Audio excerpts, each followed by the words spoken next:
Is Karina on? Karina is on. We could ask her to talk. Karina, can you hear us? I can hear you. Okay. I can hear you as well. Great. Thanks, Brett. Do you want to ask him if HumanX Ventures needs to be a panelist as well? Because there's two people presenting. Brad, are you the only one on, or is Lindsay on also? I don't see Lindsay on, but Lindsay, I'll let you speak if she is. I don't see her. There's one called HumanX Ventures. You have to tell him that he's not There's HumanX Ventures on, and then Brad Black on. Right. So Lindsay would be HumanX Ventures.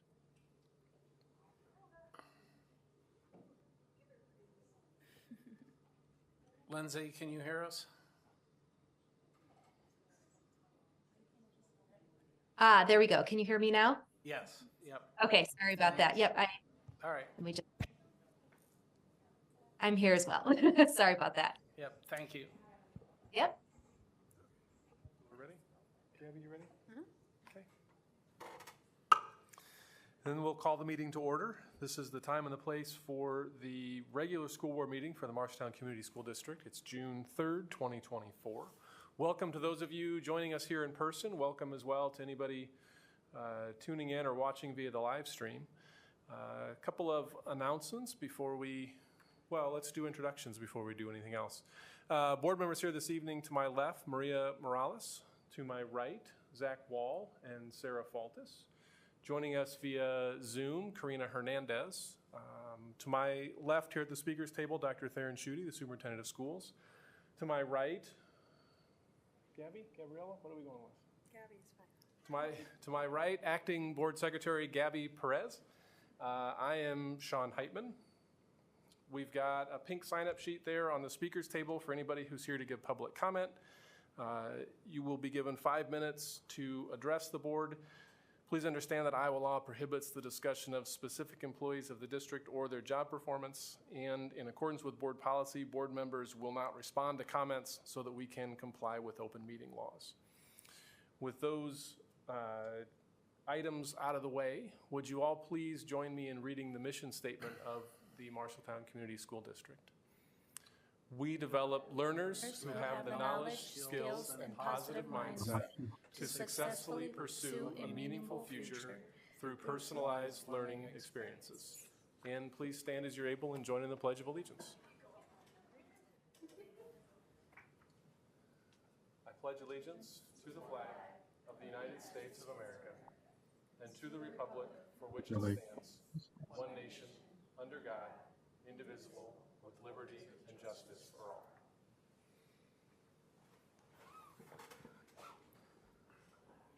Are there any changes to the agenda this evening? Yes, we had 3 things to amend the agenda with. One was a contract on behalf of the Marshalltown High School Marching Band with a vendor. Another is a district educational assistance agreement. And then thirdly, Abby is going to premiere publicly the second installment of the Embrace the Lead profile videos. Okay. Is there a motion to approve the agenda as amended? So moved. Second. Faltis, Morales. All in favor, say aye. Aye. Opposed, say no. Motion carries 5-0. Abby, you want to do recognitions?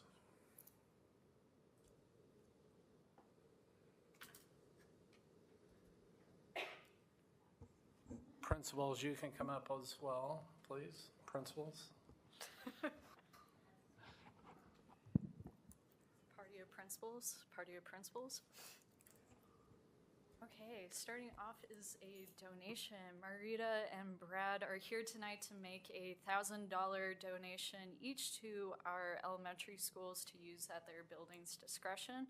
MCSD thanks them for their contribution and supporting our schools, and I'm going to pass over the microphone so they can introduce and tell a little bit about themselves. Good evening. I'm Brad Comstock. I'm the new HR director for JBS here in Marshtown, and I'm here with Margarita from the UFCW. Yeah, you already said First time new guy, right? So together we work with the plant and the UFCW work together with a multicultural fund where together we decide which businesses or schools that we want to help out during the year. So this year we decided to give $1,000 to each grade school, middle school, and the high school to use at their leisure. So we just want to support the community, want to support the schools that are, many of our employees working at the plant have children that are here that you guys are supporting. So with that, we'd like to donate $1,000 to each school.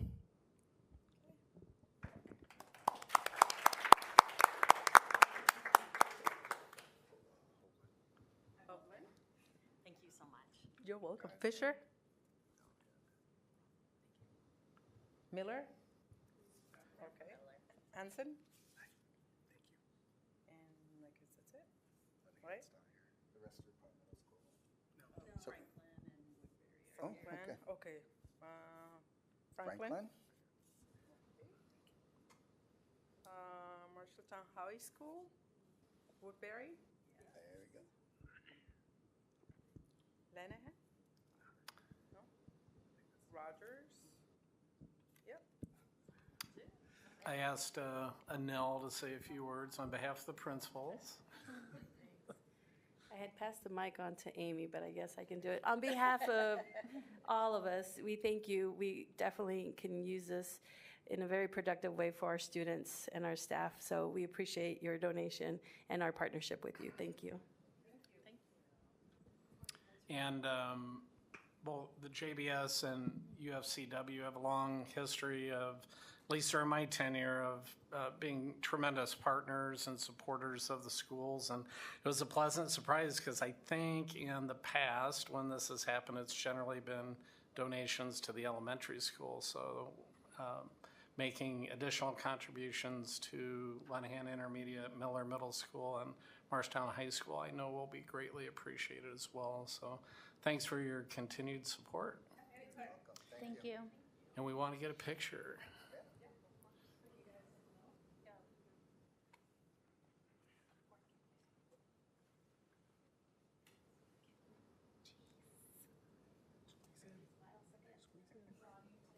Hey, squeeze in, boys. Squeeze in a little.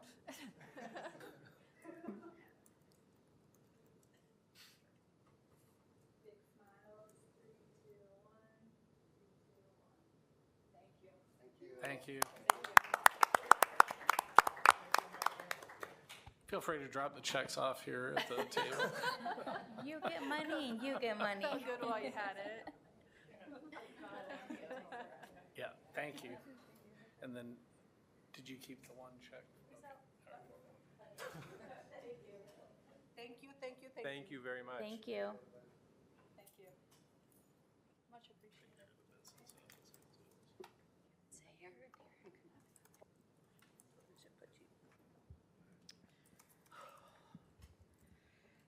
So a while ago, you might have seen a photo on the Facebook page talking about the ABC Paraeducator Award during late April.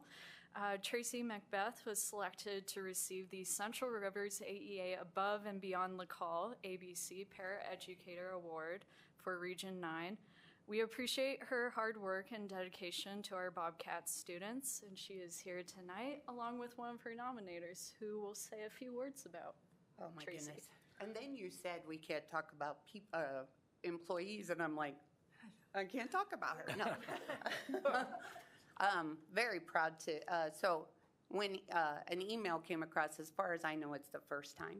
I've been here almost 12 years, and I have never received an email from the AEA asking for nominations for paras. Tracy and I work at the high school. We're in the L2, L3 program. And when it came across, she's the first person that popped into my head. She worked with a very, I don't even know how to describe our student. He was blind. He graduated with honors. Thank you very much. And did attend gen ed classes because Tracy went with him to his classes. and then made sure he did his homework when all he wanted to talk about was Mississippi mud pie. And have you made it? And have you eaten it today? And how old are you? And then he got into a stage where he tried to pretend to bite us, and we're like, no. But anyway, Tracy walked him across the stage this year at graduation. She's been with him for 4 years. And this is what Tracy's heart is about. He is blind. They brought in a machine and said, this puts everything into Braille. And Tracy learned it. And she put everything into Braille. She would pester me, give me the assignments, give me the assignments. I got to get them into Braille. And so we got into the habit of doing that. And she loved it. You know, she loves everything that she does. If you need a hand, you're going to ask Tracy first. And she's going to be there with a smile on. But we would be lost without our paras. I think we have 8, 9 in our program. We don't know what we would do without them. And to have Tracy smiling at us every day that we walk in, you know, you can hear her down the hall telling everybody as she comes down, good morning, how you doing? You know, and it's just second nature to her. So she came in to thank me for nominating her, and Mr. Michael Apple walked in, and she said, oh, good, you're both here. And we looked at each other, I like, you too? He said, you too? I said, yeah. So she did win it for Central Rivers AEA, and then she was one of 66 that got the award.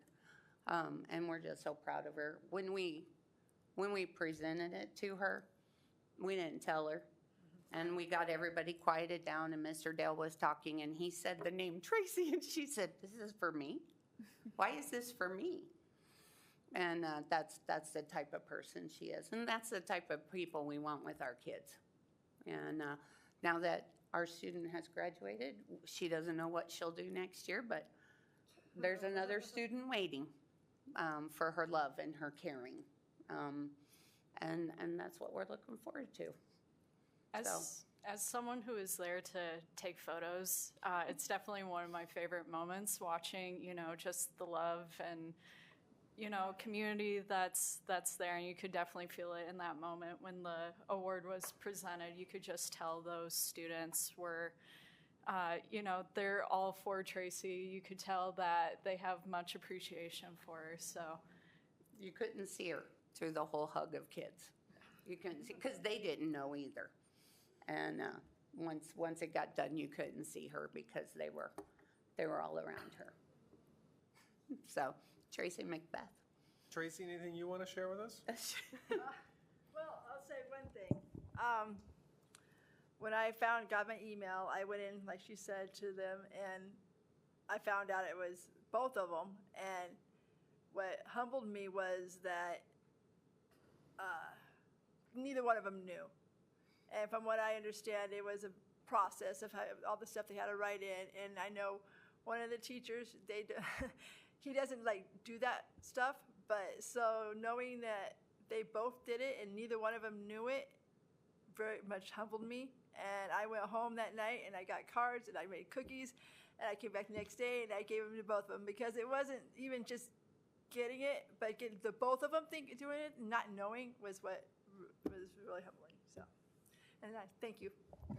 Well, congratulations and thank you. Congratulations. Thank you.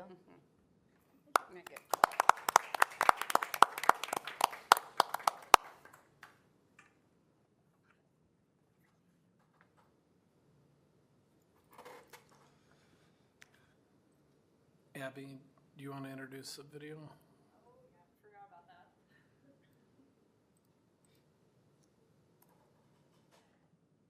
Okay. So kind of similar to the video with Osmar, we also created videos featuring our staff here in the district. And really the approach with this one is a phrase that I know one of our principals told me about, growing our own. And really the story of, you know, one of our staff members that's kind of worked up from paraeducator and then is now one of our fabulous educators here in in the district, and that's how I came to know Mary Cruz Estrada. And so I don't really want to spoil her story. I'll let the video do the talking for me. So without much further, here's Mary Cruz.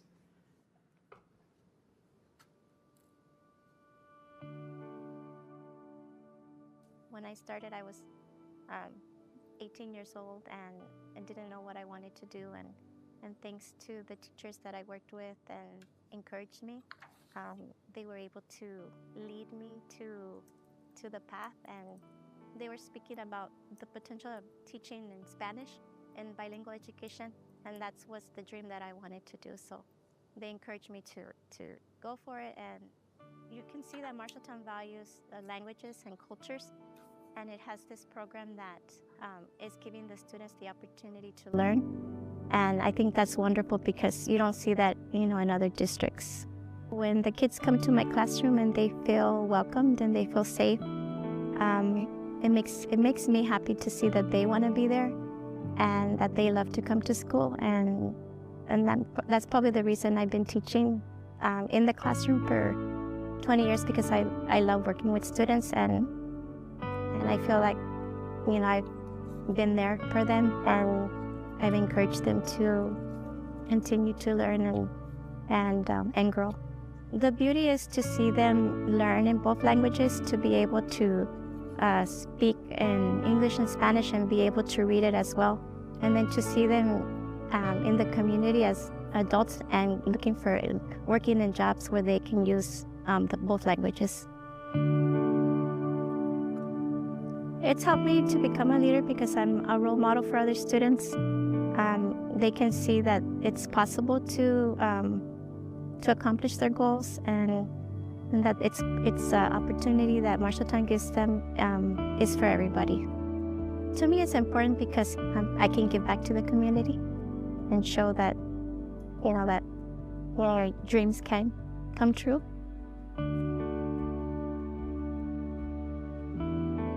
I've been fortunate to have other teachers, student teachers, come into the classroom. Going into the profession, I think it's important as a role model to help be a mentor for other teachers. It's neat to see how they grow from the first day, making the decision to stay in the teaching career, and I encourage them to take care of themselves, to take time to also enjoy their personal time. And that it is an adventure, and that it's worthwhile, and it's hard, but it's very rewarding, and it's just great opportunities out there. My name is Mary Cruz Estrada. I teach first grade in a bilingual classroom at Woodbury Elementary. We are Marshalltown, we are Bobcats, and we embrace the need.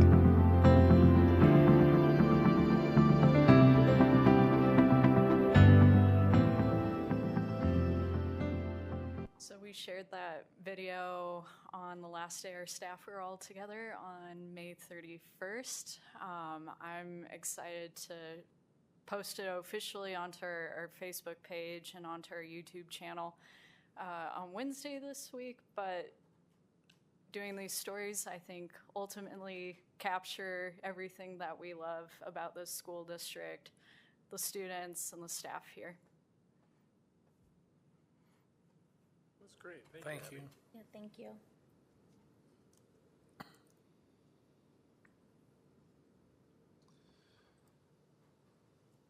Looking at the consent agenda, we've got minutes from the May 20th work session and the board meeting on May 20th. Dr. Schutte, any items of note in personnel? None that I'm aware. Okay.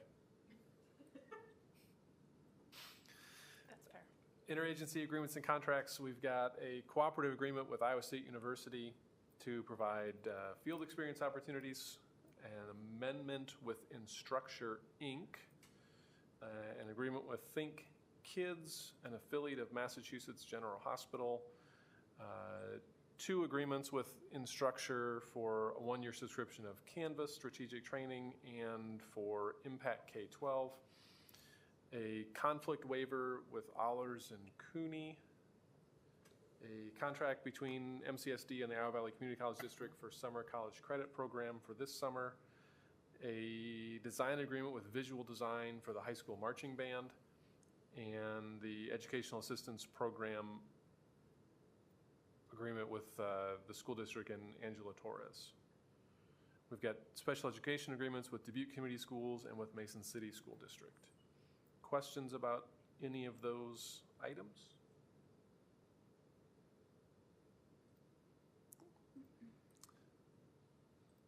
Looking at open enrollments for the 23-24 school year, there are 2 out. For the next year, there are 2 in and 5 out.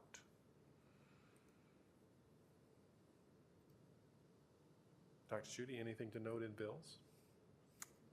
None that I am aware. I was going to ask Gabby, but that didn't seem fair. Gifts, grants, and bequests, we've got the donation from JBS and UFCW in the amount of $1,000 for each school in the building, or in the district.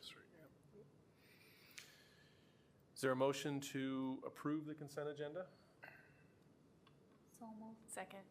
Morales, Faltus, all in favor say aye. Aye. Opposed say no. Motion carries 5-0. Sean, I don't think I can vote on this because of Iowa Valley. Okay, motion carries 4-0 with 1 abstention. Thanks, Karina.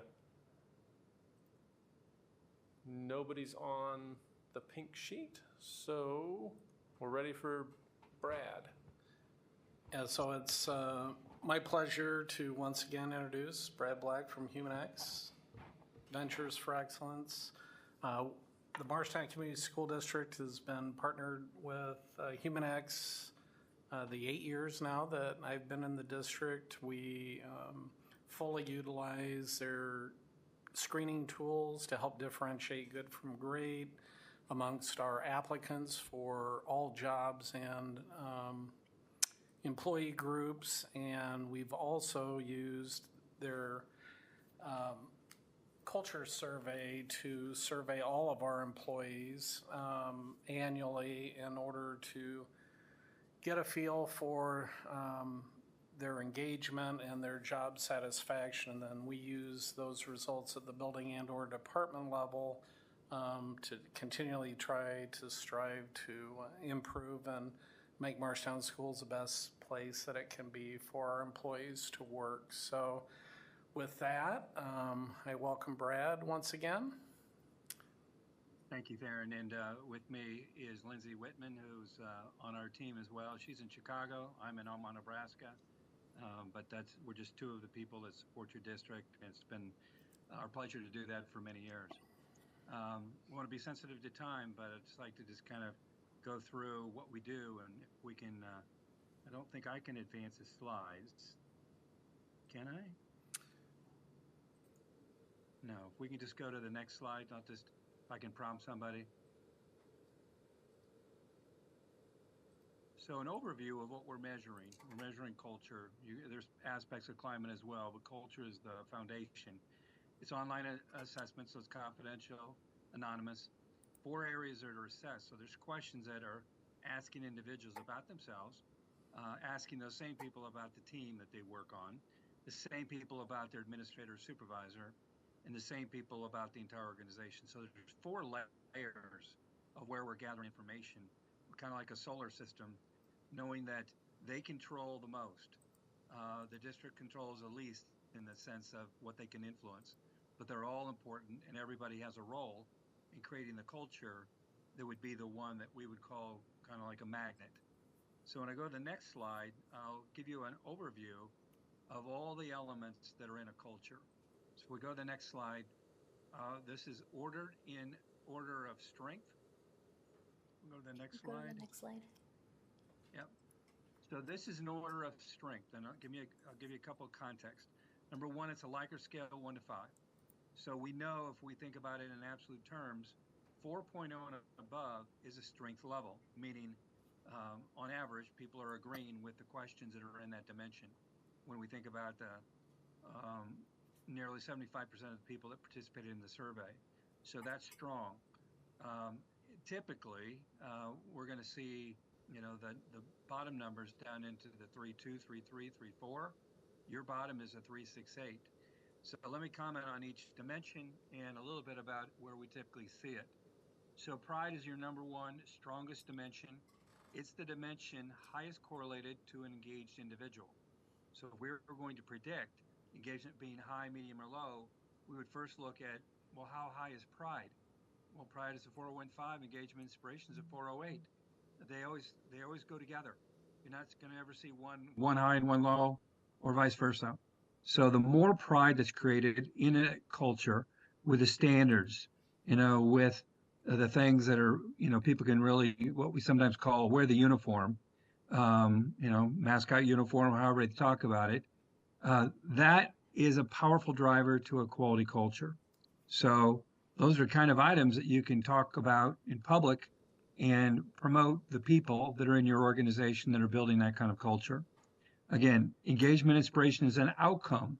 It's what we want to create, but we create it with 12 dimensions that are listed here. Quality is another outcome, satisfaction is another outcome. So number 2, number 3, number 4 on that list are outcomes we're trying to create. So you start with pride, going, all right, if we can drive pride, we can impact engagement, inspiration, and quality. Continuous improvement. Continuous improvement is the incremental improvement, the 1% better. We're not satisfied. We're going to raise the bar on ourselves. So we could, round that off and we get pretty close to a 4. Not quite there. You'll notice as I talk about each one of these, there's also a change reference, meaning how much did this change since last time? When it's green and positive, obviously it's positive, or it could be red and negative. You had none of those. You had one that remained the same. So 14 out of 15 moved up, not significantly, but they all went in the right direction. So again, just a context beyond the strength is looking at the direction. Relationships are very important in a culture.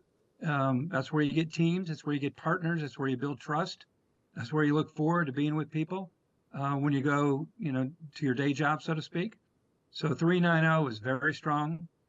Training and development is where you're investing in a skill base, a knowledge base. How do we grow in what we can do and do better?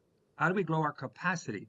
We might be the same person as a year ago, but we know more and we can do more, much like thinking about a student. Staff is much the same when we think about professional development. Career development is, where am I going to go? Do I want to stay here? Do I want to grow in my role?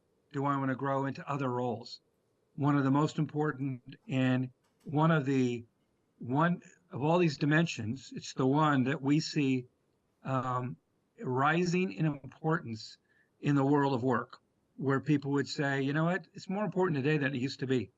Maybe my parent was happy to take a job and stay in a job for 10, 20, 30 years, but I want to look at options, and I'm going to favor the organization that's going to grow me in my career, invest in me, talk to me about my future. So a 386 is close to an area of strength, but one we'd say, keep working on that because it matters a lot. Innovation is more of a paradigm shift beyond continuous improvement. It's like, let's do something that we've never done. Let's go study in industry or broadly across industry, who's the first at doing something that we could be doing it here. So again, innovation drives raising the bar, it drives engagement, it drives pride, very important. Communication, 383, while it's not a 4.0 and above, this is stronger than typically we would see it in terms of rank order.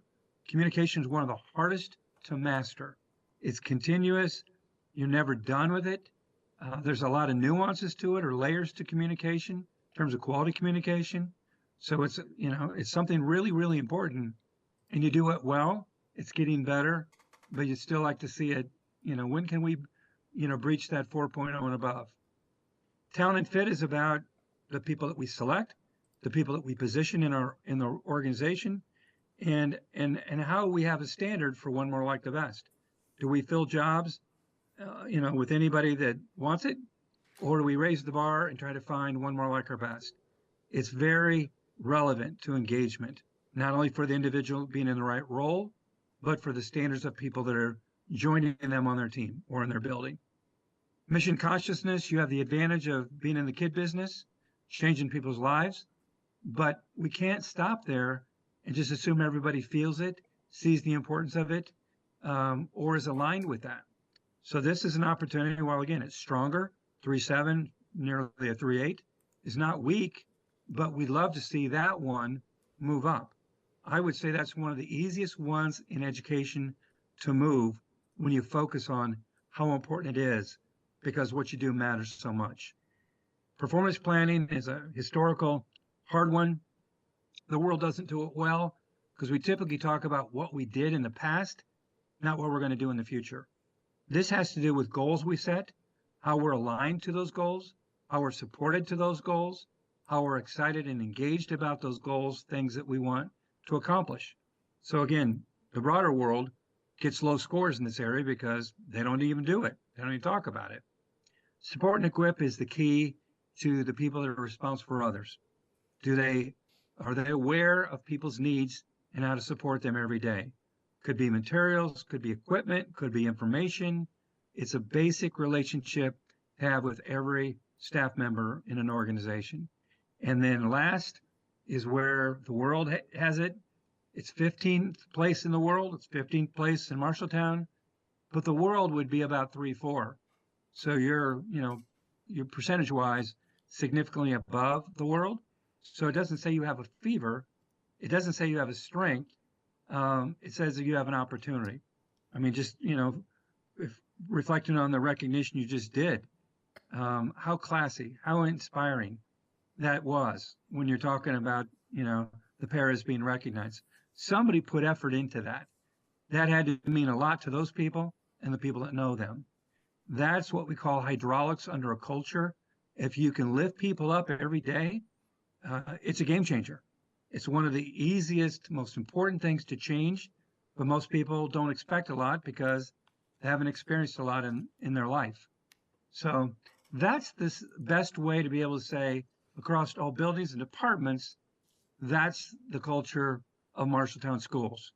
So again, on the context of a 4.0 as a strength, in the context of positive or negative movement, you have positive movement on all but one.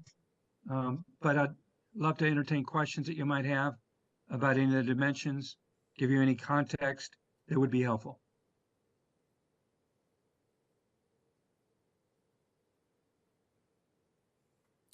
I think you're good to keep going, Brad. Okay, let's go to the next slide. The top items. So we have the highest and we have the lowest. We're going to start with the highest. Number one of the entire survey, I'm fully engaged in the work that I do. Again, on a Likert scale, 1 to 5, it not only is a 4.49, but it continued to increase. Those are the billboard kind of items that you'd want to put on a billboard in the community as people think about, I wonder, who are the people that are with my kids all day? What's it like to be a staff member in the school district? Well, this is the vote from everybody in the entire district. That doesn't mean everybody feels this way. There's people that could answer this with a 1, and obviously there's a lot of people that answer it with a 5.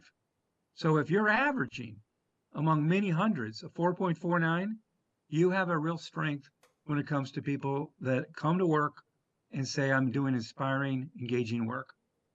Not surprisingly, as we talked about before, I feel great pride in the work I do. If this was a low item, you wouldn't see number 2 be a high item. They go together. Question 8 in the third place, I'm driven to contribute to the success of our organization. That's not just a statement of a point in time. It's more of I have an intention every day.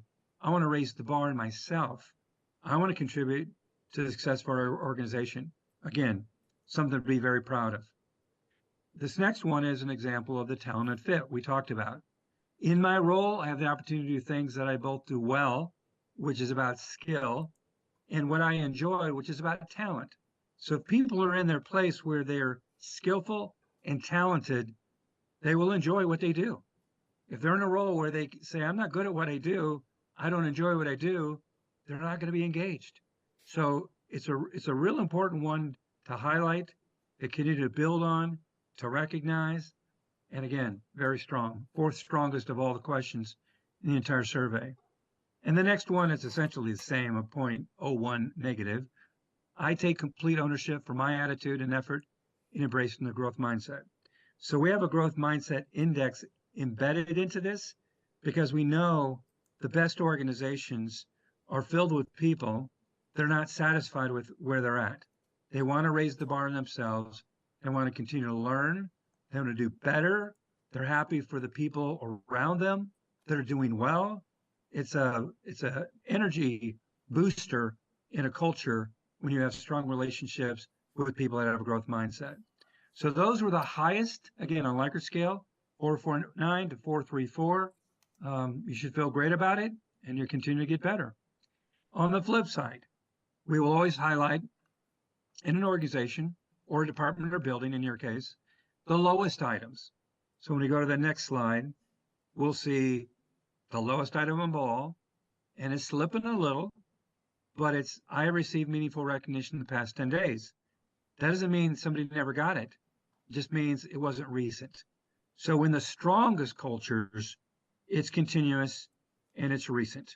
So this is, again, an opportunity to say, doesn't mean we didn't do it, but we don't do it often enough. It's really not a part of our DNA where whatever building you're in, you would feel it. You would feel it. It may depend on who you report to. It may depend on what building you're in, but on overall, at a 305, there's an opportunity in the district. Question 28, I'm provided the opportunity to spend quality time with my supervisor. 328 went up. We see this as a challenge in many districts, but we also have districts where this is well into the fours. They've just figured out, how do we spend time? How do we define quality time? How do we make quality time a priority? Whether it be an instructional coach or an AP or someone designated, getting the frequency right. It's one that, people want to pursue, going, I want to make sure that we're not micromanaging people, but we want to be with them when they need support, recognition, development. And that comes down to quality time. The next one is related to that. In the past 3 months, my supervisor has discussed my successes and progress with me. So again, it's a frequency question. The next one, organization selects the right people for the right job. Doesn't mean it doesn't select right people, but typically what this means is there's somebody they work close to that isn't in the right role. So it's almost like, well, why is Michael Jordan playing baseball on our team? He should be playing basketball. Maybe a bad analogy, but people pay attention to, and it matters how they observe people being in the right role.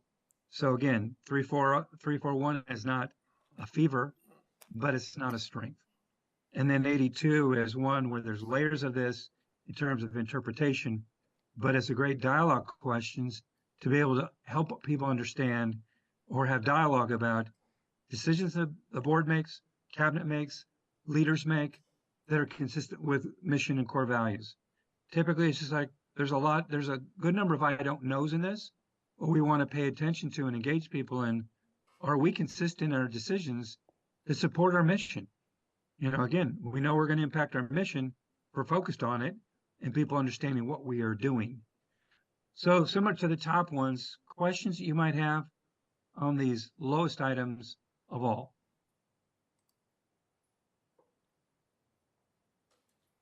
All right, let me finish with just a few more slides. The next one is one that I referenced earlier, and that is that there is a growth mindset index built into this, roughly a dozen questions. So what we're trying to do is to always, ask every person, how do you see it? In fact, if we go to the next slide, you'll see all the questions that we're asking. So these are questions where it's really like a mirror for everybody to be able to say, again, if we could go to the next slide, we can see these. The mirror to everybody to say, can we challenge ourselves? I own my attitude. I own my effort. It's true. Everybody does.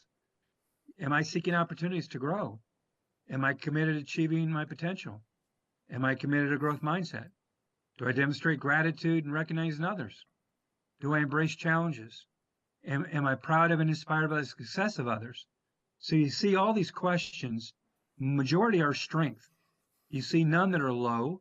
You see most that are getting better. But this is like a flywheel in an organization. We want to help the building levels keep turning the flywheel, keep doing this better, because this is not a mainstream concept. Even in academic circles, it's not mainstream. But the great organizations embrace this, they measure this, and they always work on it, because it's absolutely true that nobody owns anybody else's attitude or effort. If you get 100% buy-in to an organization, they're all growing because they realize it starts with them. So, creates that locus of control, focused on the individual. So that's an important dimension. We created that about 3 years ago.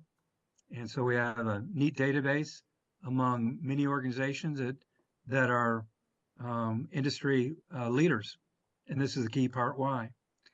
The last slide that I'll highlight, this is kind of the bottom line of your district, is that if you were going to go to the world, if you were going to go to Twitter or LinkedIn or any social media, you're typically going to see Gallup, where I spent many, many years. In fact, I was deeply embedded in all this work at Gallup. And we typically report in the world, it'd be about 33% of people in a workplace in that upper right corner. You have almost double that. In education, it would be lower than that. Teachers would be 31%. So teachers lag the world in engagement. You are almost double the world. You went up by 5 percentage points over a year ago, from 51 to 56. So again, just to context, you want to roughly think about the world. It's a third in that what we call the dream box, where you have 5647. Typically, it's a third in the inner three boxes, where it's the 437, the 186, the 992. Typically, that's another third. And typically in a workforce, you have a third on the rim, where you're far from that. So again, we were going to diagnose a culture. We're going to take a snapshot of a culture.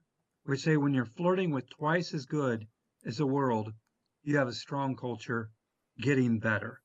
But it's one of those things that you cannot take your eye off the ball. You can't stop measuring. You can't stop doing feedback. It can never not be important, or there'll be people that have to deal with consequences that are not in your favor or not going to help kids. Because there's almost a one-for-one correlation between staff engagement, and student engagement, meaning the temperature in the building affects the temperature in the classroom. Absolutely true. The adults in the building, staff, want to know they're cared about, and when they're cared about and they're engaged, they can care and be engaged with their students at a whole nother level. It's hard to do one without the other. So, questions? Lindsay, comments you'd like to make there, and questions you might have? I'll leave it there, and I appreciate Brad. I think you covered everything great. And like I said, I'm always here to help support however you guys might need me. Yeah, so this information became available to the administrative team within the past month or so, after the survey that we did following spring break. And so the charge now will be for principals and or department heads to take the data that they receive from their employees that they supervised this past year, and ideally work with them collaboratively to develop improvement goals over 2 or 3 of the things that are lower than they would like, that they think they can leverage, and 1 or 2 of the things that they absolutely positively want to keep in a strong place. And so I was very encouraged to see the upward trend, across nearly all categories this past year, because the last couple of years have been rough despite our best efforts post-COVID there. So, and I think, that was a pretty typical trend, not that there weren't places that defied those realities, but it's just been a very difficult time in education over the course of the last 3 or 4 years. So very thrilled to see things moving back in a positive direction there. Yeah. Well, people notice this a lot. It matters a lot. It's what helps build a reputation where people say, I'm proud of where I'm at, because the survey and the feedback follow up, is, it's contagious. I mean, it creates an attitude about, I'm in a place that cares. So, very, very good. Nice to see the progress. And at this rate, you can break the 60% next year. Is this done every year? Yes. And how many total questions are there? I saw the highest question number 92. So I'm assuming it's There's- more than that. Is it 100 maybe? There's 92 in the core survey, and then there's another 24 that are in the the growth index is another 11. So yeah, it's a little more than 100. Okay, thank you. But sometimes people think, well, that's a lot of questions.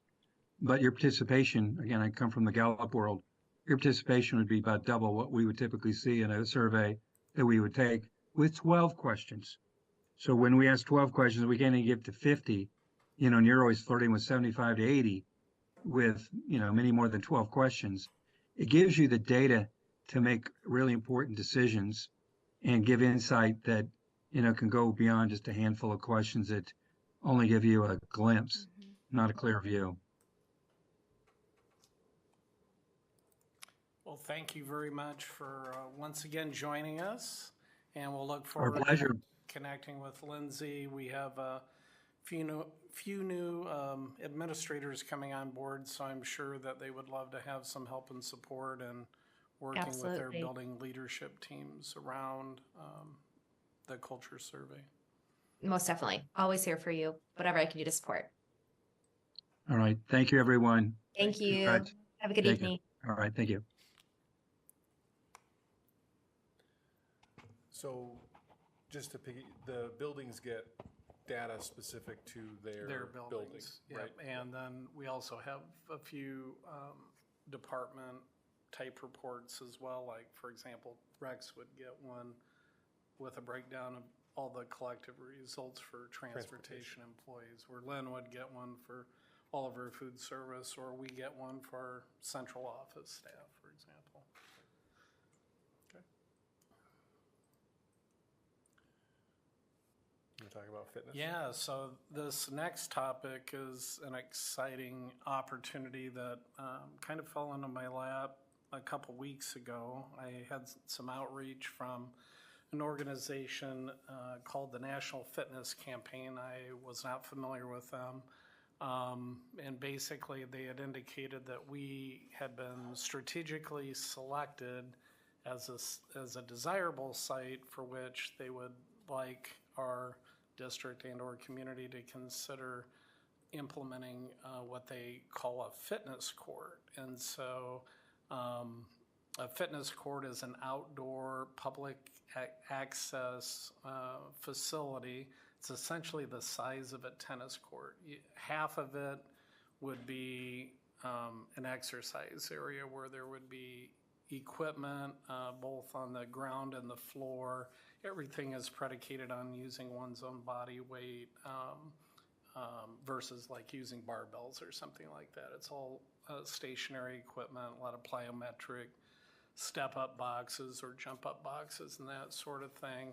And then the other half of the court is called the studio part, and that would be more of a space for things like yoga or Zumba, I think it's called, or like for our athletic teams or even our PE classes, it would be a great area for like stretching prior to doing an activity and that sort of thing. So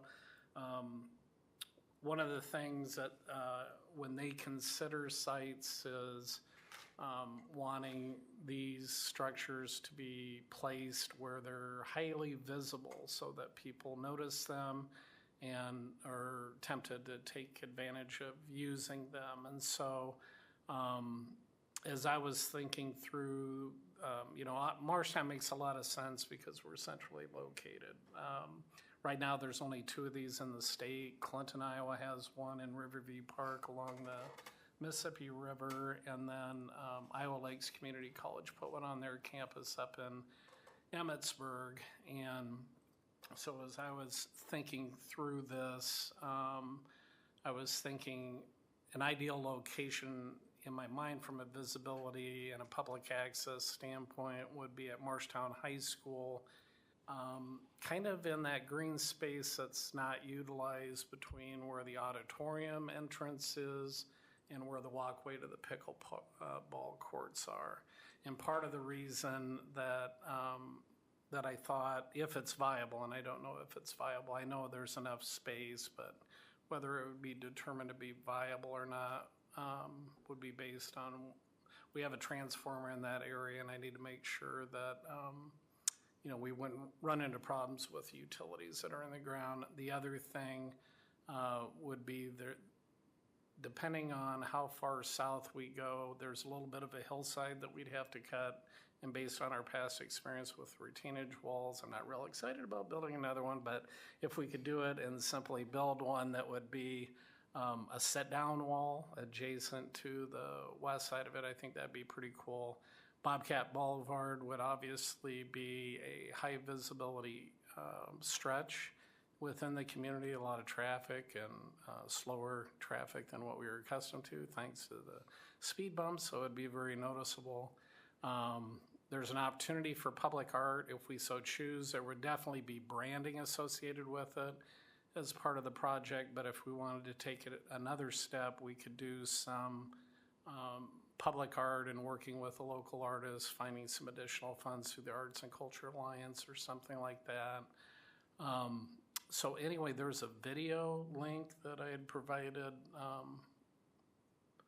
Yeah, let's go ahead and watch it.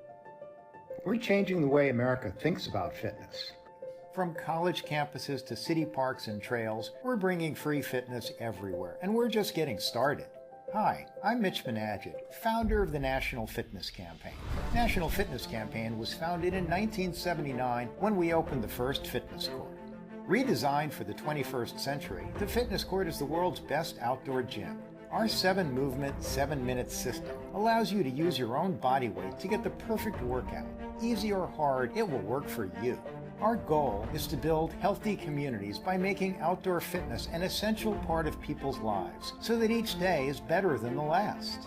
Now more than ever before, it is vital that we move fitness outdoors to remain safe, healthy, and strong. Michiganders, as soon as we can, we go outside, which is one of the reasons why the fitness court was such an attraction to us. What impressed us most was their basic philosophy that they want to provide world-class fitness for free. Truly, anyone can use it, no matter what your age is, no matter what your physical fitness level is, no matter what your skills are. It is very adaptable. Thousands of certified ambassadors will be trained to deliver classes, challenges, and clinics as part of our National Fitness Campaign. New programs are bringing students outdoors across America. The Fitness Court mobile app is your gateway to enroll in these programs. Simply scan the new digital wall with your phone to access a library of free workouts designed to optimize your experience on the fitness court. Learn the moves and take challenges as we dig deep to create impact for our partners across America. This year, we are thrilled to introduce Fitness Court Public Art. Cities have the opportunity to select a local artist to design their fitness court using the power of the arts and fitness outdoors in iconic public spaces. We're proud to have helped cities of all sizes raise millions of dollars from respected sponsors to support free fitness. Wherever fitness is a priority, you can find a fitness court. We're partnering with large cities using urban movement data to map the best locations for healthy infrastructure. We're bringing fitness courts to within 10 minutes of population centers everywhere. They provide these wraparound services that, from a city's perspective, that's what you want in a partner like this. You want it to come presented to you on a silver platter with a bow tied around it. They're one of the best partners, I think, that I personally have ever worked with. We serve almost 1.2 million members across Michigan, and this partnership really is an opportunity for us to bring scalable, free health and wellness opportunities to our community. So I would actually invite cities and organizations, big and small, to explore the opportunity to invest in fitness courts. To be very honest with you, the feedback from different municipalities and different communities has been very positive. we're committed to raise $150 million to bring the campaign to 1,000 cities and schools, building the largest fitness movement in the world. Join us. Let's make world-class fitness free. Just to clarify, it's free to use, not free to build. Get up to 6 accounts per household and unlimited DVR space included. And so what I really like about the location that I described before is that we've had significant infrastructure and facility improvements of a public access nature in that vicinity. The pickleball courts, which would be very close proximity to where we're looking at every single night that the weather is good. 1 to 3 of those courts are being used during the daylight hours. Tennis courts have been thriving with kids as well as senior citizens using them. The stadium project that we just did, there's hardly a night unless it's raining, and sometimes even when it's raining that there aren't kids down there predominantly playing soccer, but I saw some playing football last night when I went home. Or running routes and playing catch and stuff. And so as I think visually about it, if we were to draw a diagonal line from the stadium complex to those pickleball tennis courts, this falls right in the middle of it, and just as a continuation of providing public access to physical fitness and health. So all in all, to build this structure, it's about $270,000.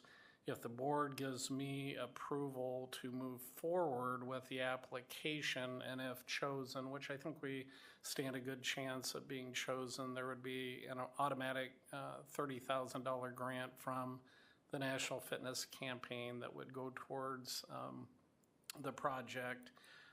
In talking with our finance director, Randy Denham, because obviously we've already gone through approving summer projects and stuff, I said to him, we devoted basically this year's allocation for the physical plant or the physical education recreation levy towards laying asphalt at Woodbury, which is a permissible expenditure, but it's really more of a kind of expenditure that we should do outside of the physical education and recreation levy with our PEPL funds or with our SAVE funds. And I said, this type of thing where it actually provides opportunity for people to actively engage in their health and fitness through public access really is a better fit with the intention of those funds. And so he had indicated to me that if we supplanted this year's commitment of the physical education recreation levy with PEPL or SAVE reserves that we have plentifully, that we could use this year's PEARL, next year's PEARL, which would cover $160,000 worth of the expenditure, leaving about $77,000 yet to be covered. I have made 2 applications to foundations that are national in nature, but also have a strong local presence.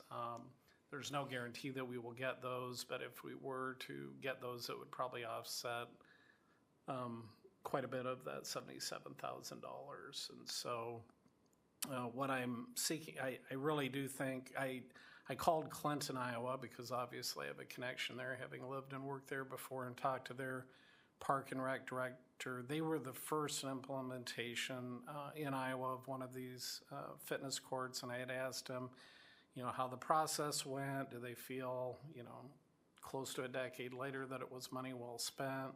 They said it's been a tremendous asset for them, that the equipment has held up.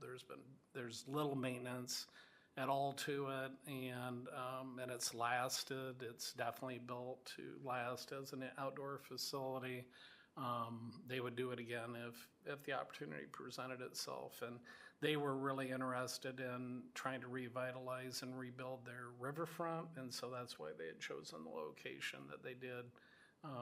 I think fairly close to where their ball diamond is, the professional stadium there. So be happy to, the only thing that we would be responsible to do and would potentially have some leverage through if we could get some in-kind donations, is we would have to do the earthwork and the cement work to get the initial pad down for the court.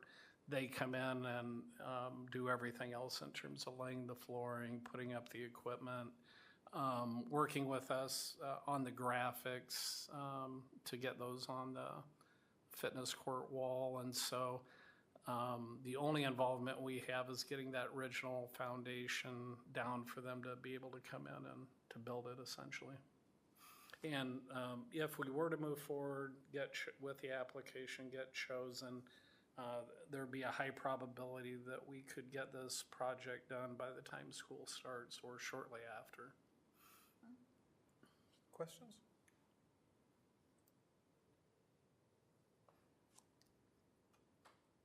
Questions, just a comment. If we do move forward with it, the board will be the first to utilize, board members will be the first to utilize it, right?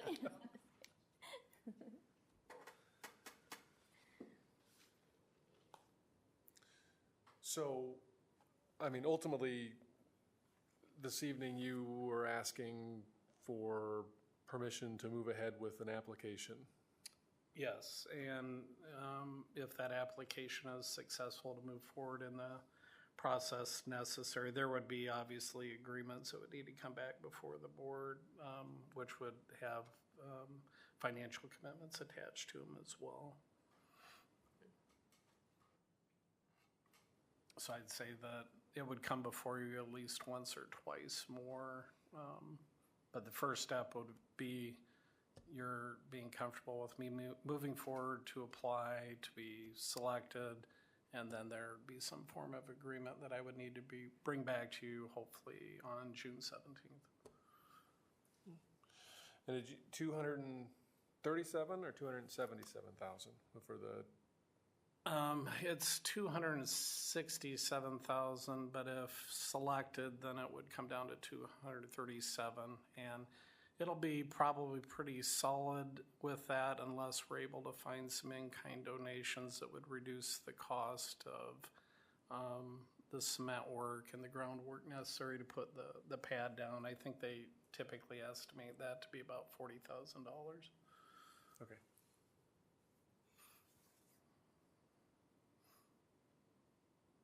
Any other questions or comments?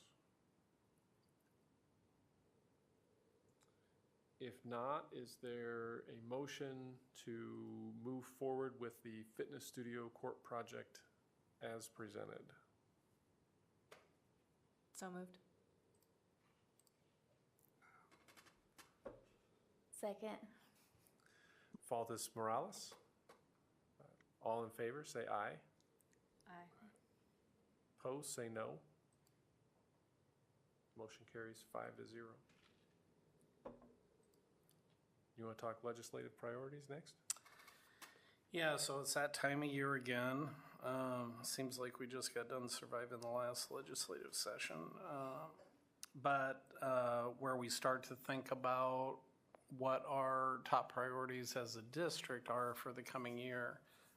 The Iowa Association of School Board likes for us to submit our top 4 or 5 priorities so that they then can take that into consideration with the other school boards submitted priorities for their subcommittee or their committee that takes a look at that, and then ultimately the delegate assembly votes on that in conjunction with the annual conference. And so I've provided you some documentation around last year's priorities from IASB, and then also some public policy information, and then what our legislative priorities were for last year. And so I simply would ask for you to look those over. If you have any suggestions or comments related, if you think there's something that we should consider including that was not present last year, let me know. What typically we've done is talked as a cabinet team and taken any input that the board has provided that to then put forward proposed draft of those. Usually I run those by Sean and Sarah as well. And then we'll vote on them if things go well, we might be able to get it done in the one meeting that we have in July. Worst case scenario, we'll want to get it done in the first meeting in August because usually the deadline's shortly after that. I'd say that our legislative priorities have been more similar than different in years past. Typically, a lot of those things continue to be priorities for us, but that's not to say that with what occurred this last legislative session that some of that might not change. Any questions or comments from anybody? I kind of thought I read through the ISBs, kind of their top ones, and read through ours, and it's kind of interesting about technology, with kids. You talk about mental health. There's an issue there, and there's nothing in there about priorities, how to work with families with that. Yeah, I think they've probably what they've had has been more just couched in mental health services for kids, but they haven't necessarily drawn a direct connection with the negative impact that social media can have towards student self-esteem, confidence, how it contributes to bullying and that sort of thing, or can contribute to bullying, and how that can negatively impact. I don't think the dots have been connected on that.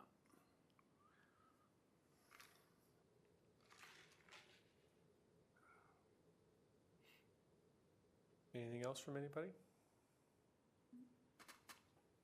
Okay, then, yeah, as Dr. Schutte said, review that stuff probably for July.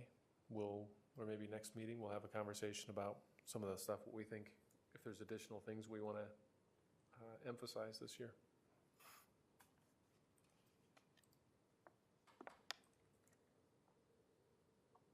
Jenny? Jen? Jen squared.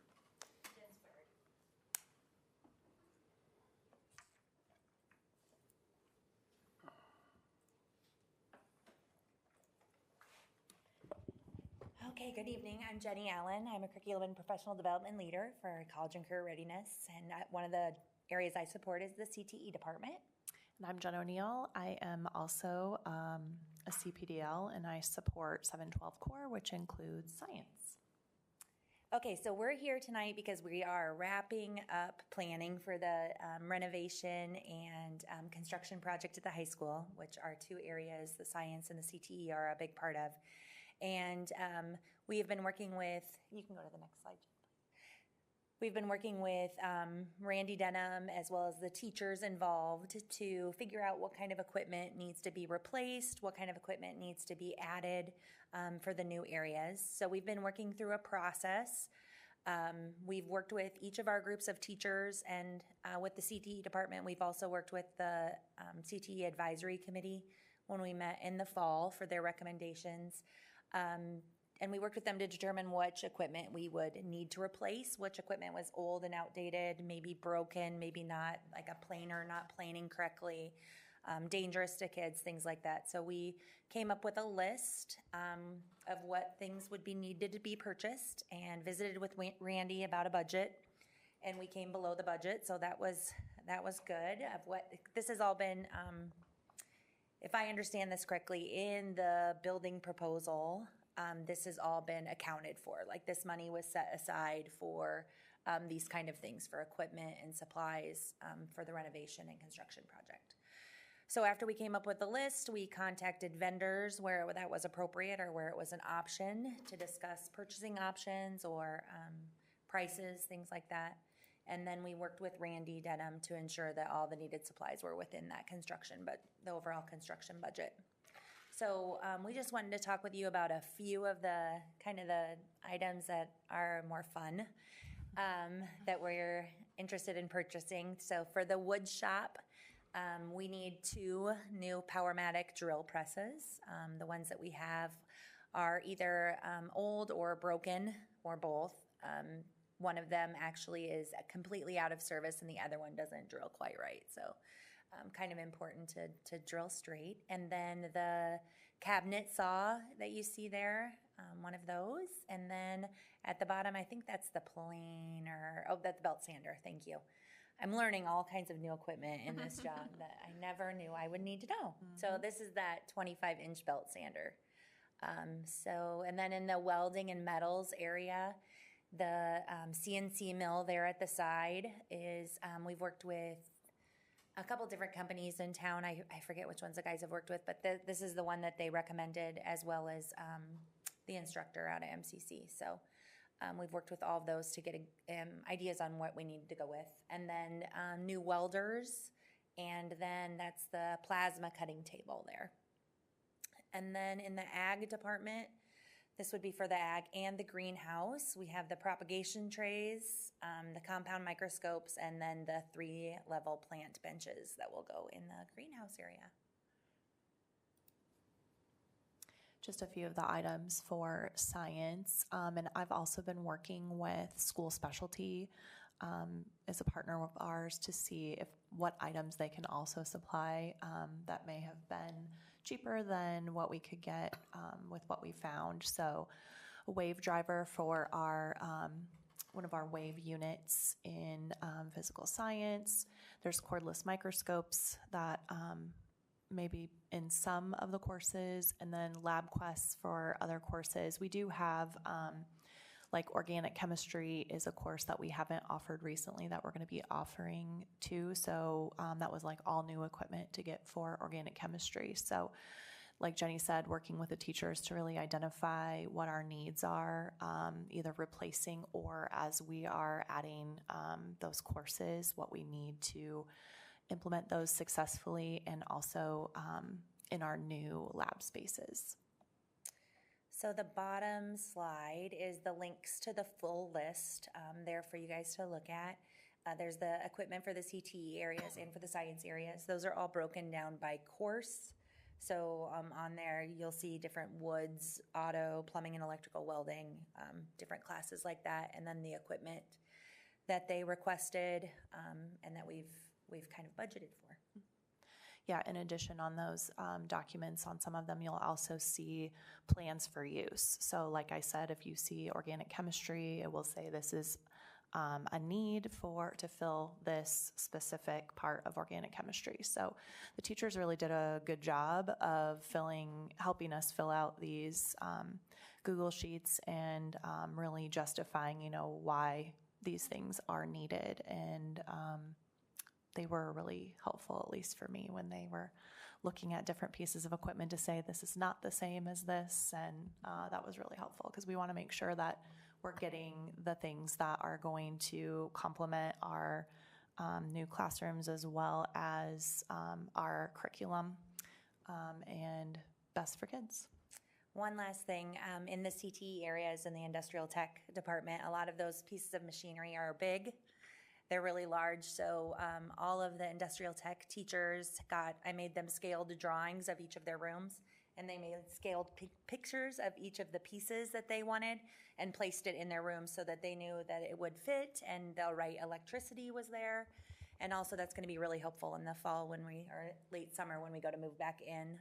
We'll know exactly where to put all the pieces of equipment. Well, I want to thank both Jennies for the significant amount of work it's taken to collaborate with those various teacher groups and identify the needs and wants. As Jenny Allen said, this is all built within the overall project that the board had approved. It's just identified as owner expense within the project versus having been bid as part of the project. And so that provides us with better latitude to hopefully get exactly what we want versus what's maybe the cheapest or something like that. And I know Amy Harmson will be coming before you sometime this summer as well, because the TVs are all having to be purchased in that fashion as well. So.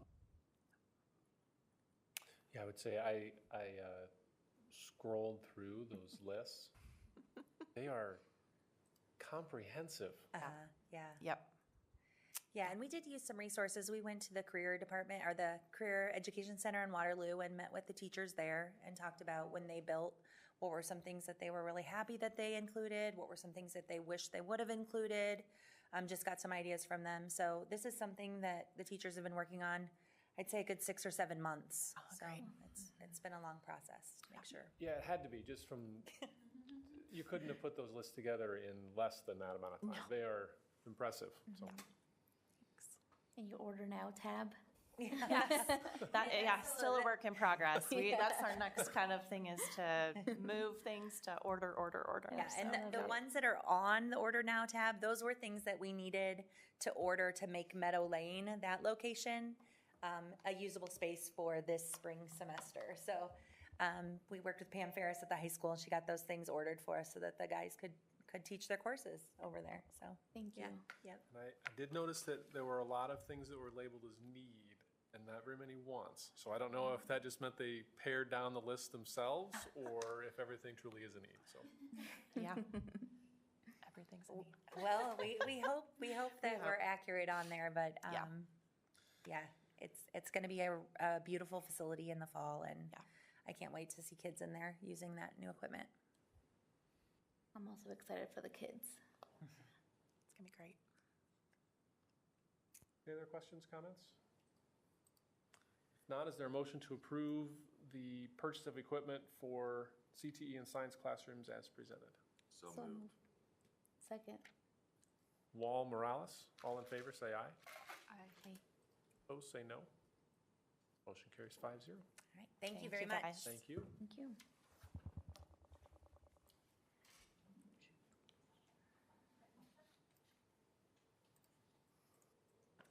You're not Julie Thede. I know. No, I kind of chuckled because we also have Erica and Jen for math, and I don't know, Jen, why you don't have to stay. Yeah, you're good. No, you're fine. We got it.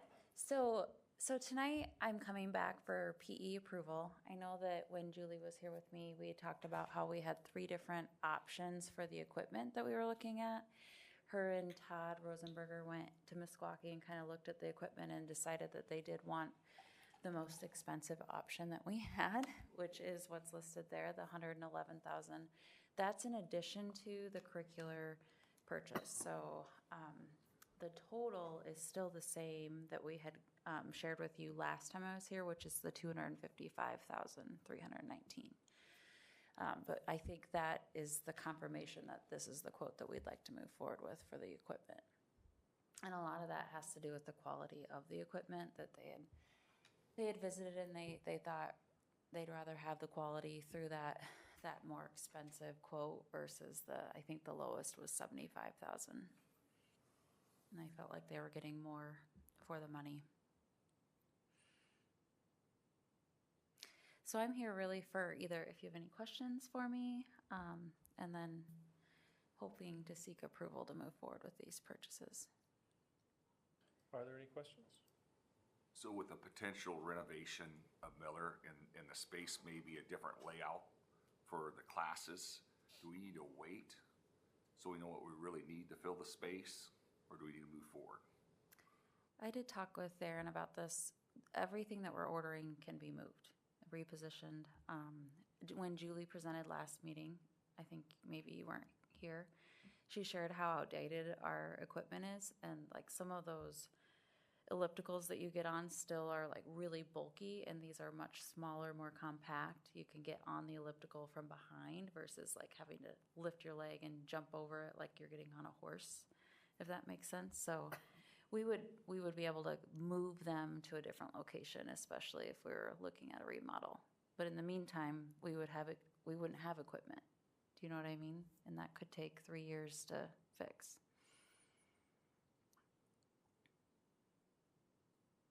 Yeah, whether we do a significant remodel of the existing or build new, this equipment would all be portable, and realistically, 4 or 5 years down the road, probably. Right. By the time whatever is decided upon for Miller is done, 3 to 4 anyway.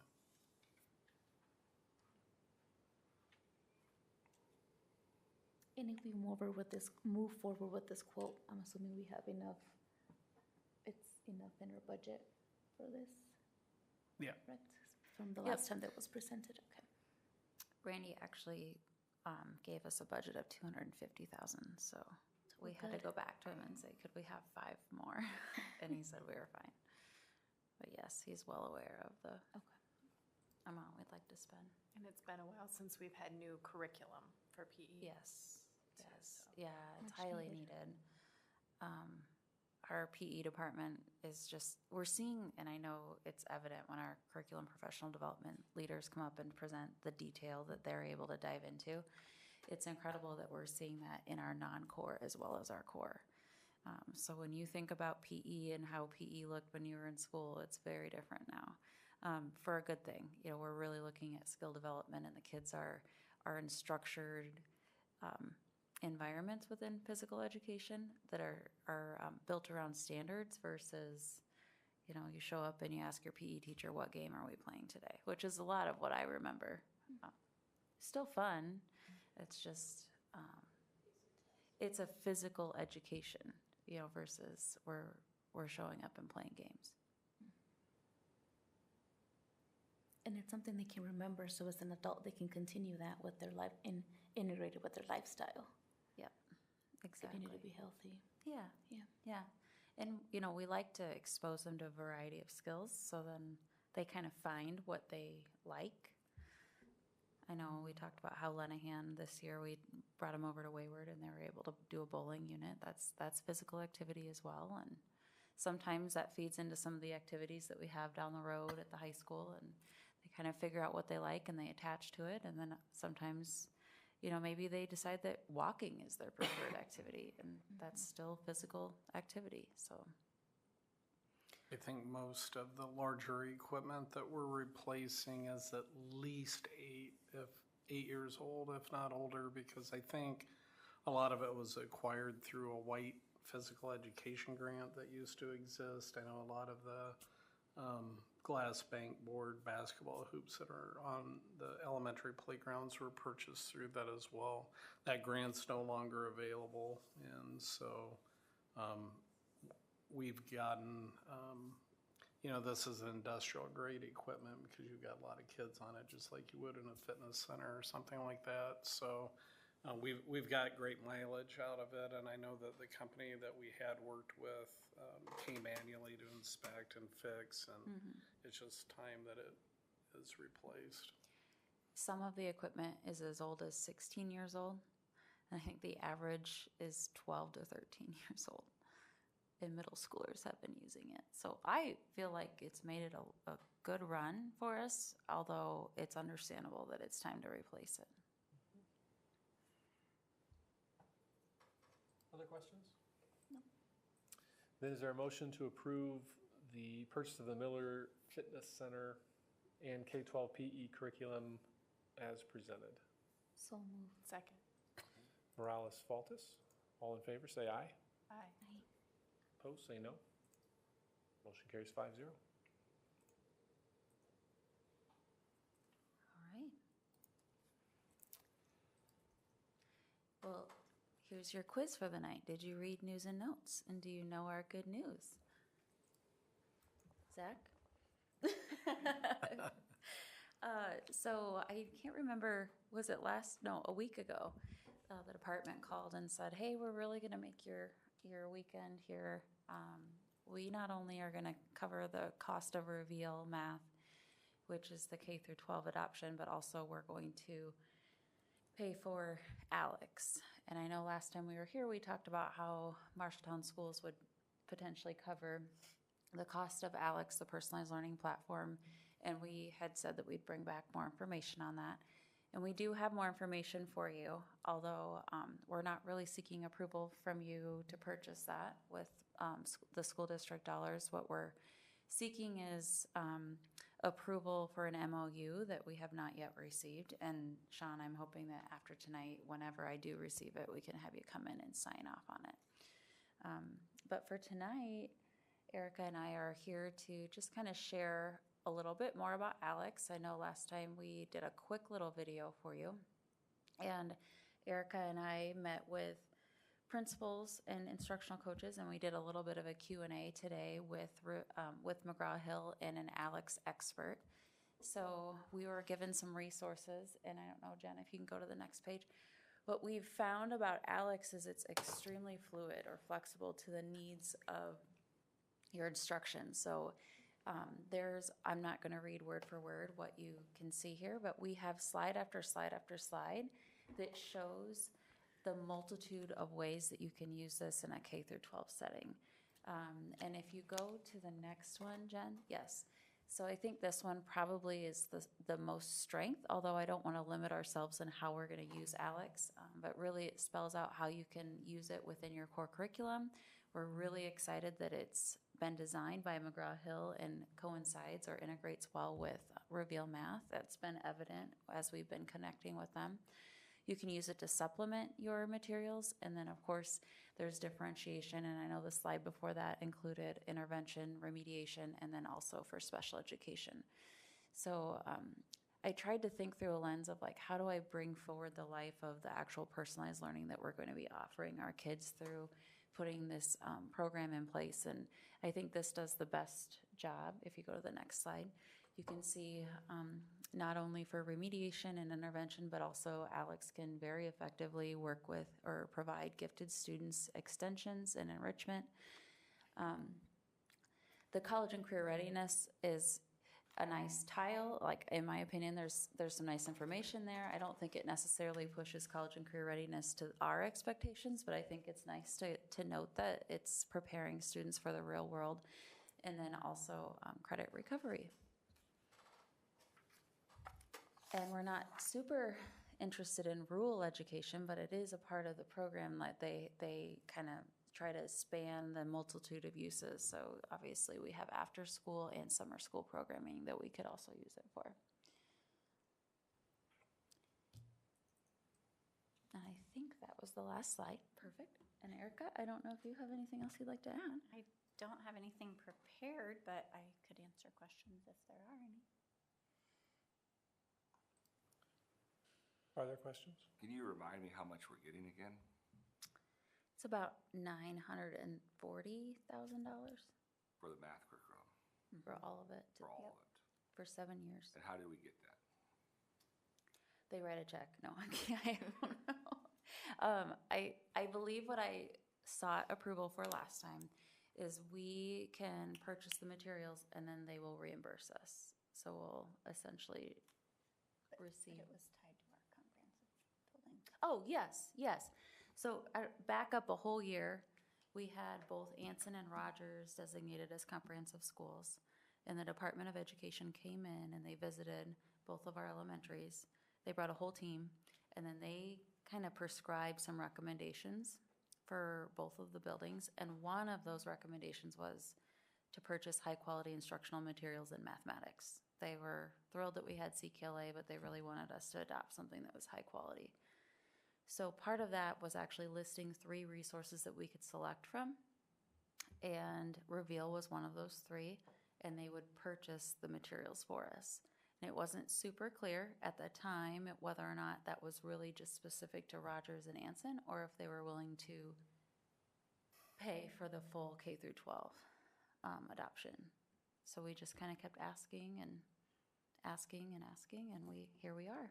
Paying for full K through 12 then? All of it. All of it, all right. They have the quote, the same quote that I showed all of you.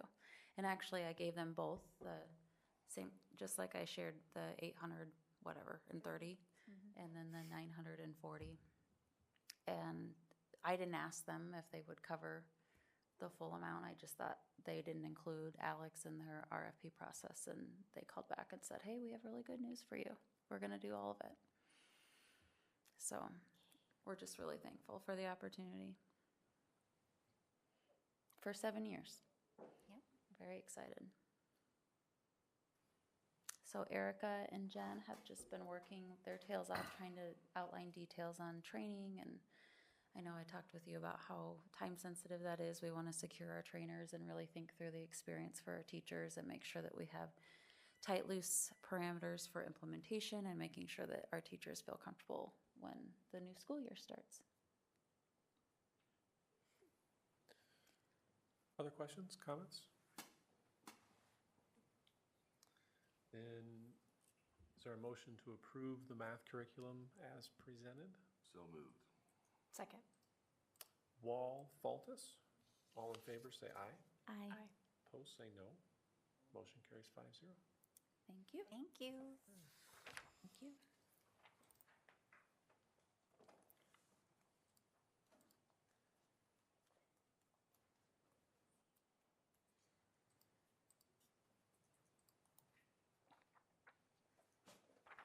Right.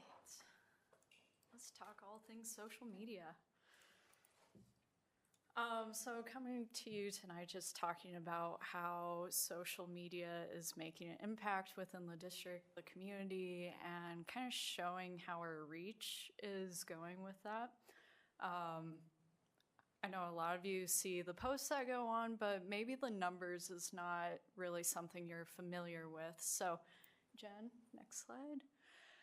Some terms I want you to be familiar with. Reach, metric that measures number of unique people that saw a piece of media content, and this is really the one to focus in on. So if you have a reach of 10, that means 10 unique individuals have seen your social media posts. And then engagement along with that, that can be your actions, so liking something, commenting, sharing that directly as a direct message, sharing that on your personal account. Those two items are really the big ones when it comes to the communications department, and really our top platform is Facebook. That is our top platform in general, where we try to put most of our celebrations, our items to note. And so the following data that I bring to you tonight is from our top performing posts from the past 28 to 30 days. And then another thing to note with our Facebook account is that we try to post as often as we can. Again, that's our celebrations or looking inside the classroom, kind of like the photo here. You know, we want to see what's going on. We want to share with our families, our community. This is what it's like inside the Marshalltown Community School District. So on October 11th, the last social media update that I gave you all was, that was the following count there, if you can stay up.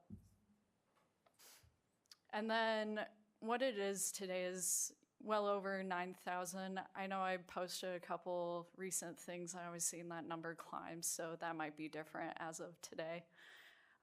Reach is, I'm super happy with that. Depending on what time of the year it is, you'll see that number jump all over the place. So since we're around graduation time, you know, that's fairly high. When we were around homecoming, I think it was around 70,000, something like that. So it really depends on the content that you're putting out there. And then if we go to the next slide, these are the top posts from the past 28 days on our Facebook accounts. So the one that you might take note of is the 1 hour early dismissal, stuff like that, that pops out of nowhere. That's going to flood the systems. Everybody's going to share that. You're going to share and make sure that your family members know about that. And then the class of 2024 commencement, that was pretty recent when I was pulling the data, so that might be totally different at this point. Let's see. And then if we go to the next slide. Abby? Yeah. Does that include, like when people share, so those views are also included on the people that share views? You know what I mean? So all of those numbers. Like if I share a post, my viewers count on that even though they don't follow the page, or does it just have to be followers? Yeah, that would count as a reach number within itself, since it's one specific unique account. The other side with that, if you yourself were continuously looking at a particular post, it wouldn't be a new reach number. That would add into the impressions number. So if I were looking at one post and I did it 10 times, it wouldn't be 10 reach, it would be 10 impressions. Does that make sense? Yeah. Yes, it does. Thanks. Awesome. Next, we have Instagram. So Instagram, I tend to dedicate this platform more for high school age, younger families. I tend to do the high school content and middle school content because I tend to see the followers spike after I post something. I think in this month alone, we're only 3 posts, but you see those 3 posts take off like wildfire after you put them out there. In October, when I presented to you last about social media data, our followers were at 237, so going from 237 to 396, it's a pat on the back in my opinion. And then I know recently with the commencement photos, a lot of those were being shared to family members or they were sharing it with friends. You can see that within Insights. Instagram tends to be a little bit more tricky with their data. You have to be pretty quick about it within a certain time frame, or that data tends to disappear. So it's kind of the fun of analytics within itself. And then our most popular post, if we go to the next slide, I think you guys will be happy about, is our student board reps. So we saw a reach of 668 accounts, so that's double of what our followers are, and a lot of those are non-followers. So we're trying to get those people to hit the follow button to make sure that they're following the Marshalltown Community School District story. We'll probably see that number spike again when it gets close to homecoming time, and there's a lot more high school content, high school photos, stuff that really gets them excited right there, and I'm hoping to bring some more exciting content on that side, inspired by ISPRA. Now if we go to the next slide. So what has been the effect? I think that's kind of one of the main questions of why invest in social media? Why put this much effort into this platform? So if we think about it, we sent out a survey using Thought Exchange. We had over 200 participants give their input and give ratings to thoughts. I wanted to share some of the input that I fully believe encapsulate what our social media efforts has been. One quote was, "As a parent, I enjoy seeing what is going on in the different buildings and what my child could be involved in." I've talked to other communications directors. They've seen a lot of, they use social media and then they see educators throughout the district using that within their lesson plannings. They're like, oh, that's a new way that I can easily figure out, or I haven't thought of that. And they also see, this is what this building is doing. I wasn't entirely sure about that. So I thought this quote encapsulates it. And then the next slide. I felt the more information we gave on social media platforms, the more parents were involved. I know, speaking personally, I've had a lot of family members or even those who work for us in the district. They felt more of a connection of what's going on within our school buildings because of the social media presence. They're able to speak more with their child, hey, I saw this going on in your building. Can you tell me more about this lesson, or can you tell me more about this activity? And then the next slide. For many who see the photos and videos, they don't spend time inside our schools on a regular basis. It gives them confidence in our purpose at MCSD. And I think really this quote really summarizes it all. Social media gives them a little bit of a taste of what actually happens within our classrooms, within our buildings. They get to see, they're sitting at lunch break, or they're waiting to pick up their kid at the pickup line. From my own personal experience and perspective, I've felt like our staff and community have become more aware and invested in the celebrations and stories here at Marshalltown Schools. Students are more excited and they take pride when they see themselves on the district's social media accounts. I know whenever I go to Hy-Vee or any of the grocery stores now, there tends to be a stopping of like, hey, you took my photo and shared it to Facebook. And so I've become social media girl or Facebook girl at this point. So I'll make sure to add that to my resume now. Overall, social media is a great platform to sell celebrations, not information, with our community to keep them engaged and aware about what is happening at Marshalltown Community School District. So with that, is there any questions? I think one of the coolest things that Abby's done, which I think we'll see continued growth in followers and all the statistics, is this social media ambassador program that's been established. And so, as we've shared with you before, all of our building principals and one or more social media ambassadors who have volunteered to take on that responsibility, have sat through monthly webinars and or in-person workshops with Andrea Gribble, and then we've got another one tomorrow, actually. And then she'll have one more in-person visit in August, I think. Mm-hmm. And then we'll continue on with those monthly meetings throughout the first semester of next year. And it's become really kind of a competitive thing, too. She throws out a little bit of a reward each month to, whoever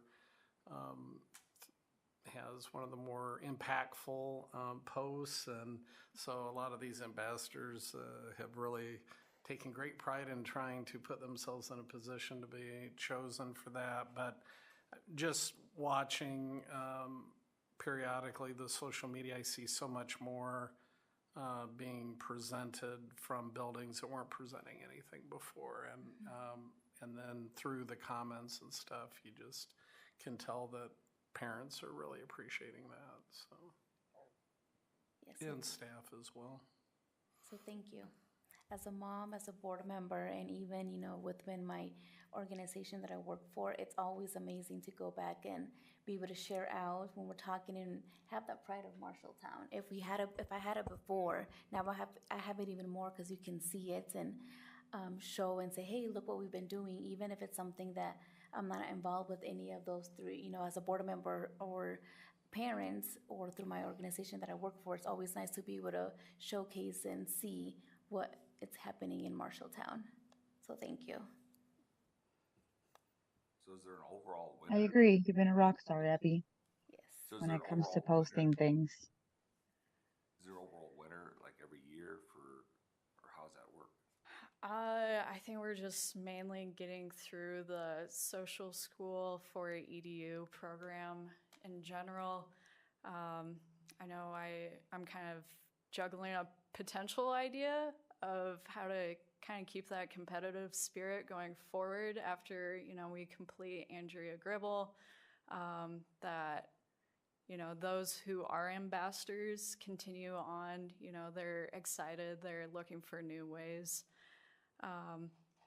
Really, it's been a lot of fun working with our staff. And I know I was talking with Dr. Schutte about the potential of presenting information about what it's been like going through this program, sharing some of the posts and how their confidence has kind of grown with social media. I know I've had some staff members at the start of it, they were pretty timid. They were thinking to themselves, Abby, this is a big audience. I'm sharing with a lot of people. Like, what if this goes poorly? And it's all about giving them the tools and the instruction and the confidence to, you start once, you kind of see the numbers come in. Okay, I'll post again. You just go from there and you're building up and up and up.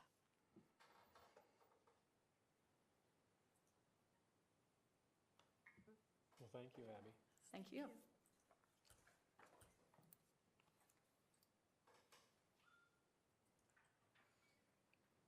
Policies. Yeah, so I'm going to cover for Liz this evening. This is an easy one. We had 3 policies that were reviewed. A couple of these had been reviewed within the past year or two, since they deal with instructional books and library books and that sort of thing. So 602.3 curriculum evaluation, there were no recommended changes. Mark is reviewed. 605.3E1 instructions to the reconsideration committee. No changes. Mark is reviewed. And 605.3E2 reconsideration of instructional and library material request form. No changes. Mark is reviewed. Any questions about those three policies? Then they will all three be marked as reviewed.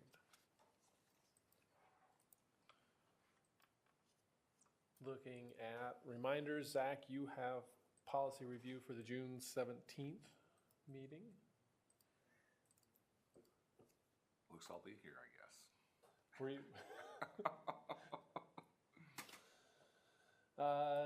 Then we've got the only upcoming committee meeting would be the ACER committee in June. And I assume no committee reports for this evening. All right, what have we done this evening to improve education for the students in Marshalltown? There's some easy ones out there tonight. A lot of equipment for CTE and science.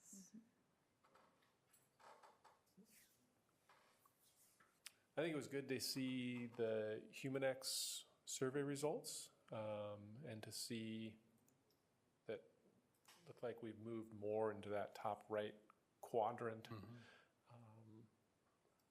And I think a lot of, Abby, what you were talking about feeds into that sort of indirectly, right, with community pride that then, you know, feeds into the pride amongst staff and here within the district. So that was all really good to see. And I'm pretty confident that recognition will increase because I think a lot of this will help with what Abby has been doing. Yep.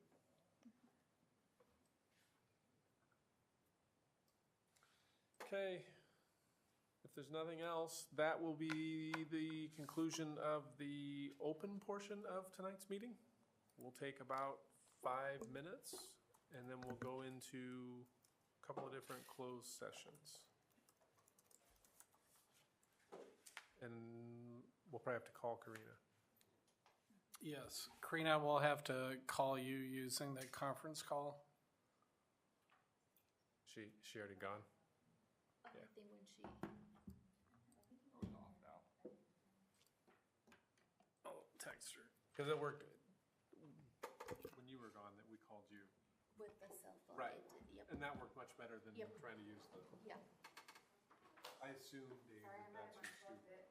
It's okay. It happened to me last time too. I think Sean was saying something. We're gonna call you, and then it hung up. Boom, But you're yeah, gone. so I texted Dr. Judy. I think he meant to say this. I'm just so glad I have both on my phones because I know he called my work cell phone number, which is still work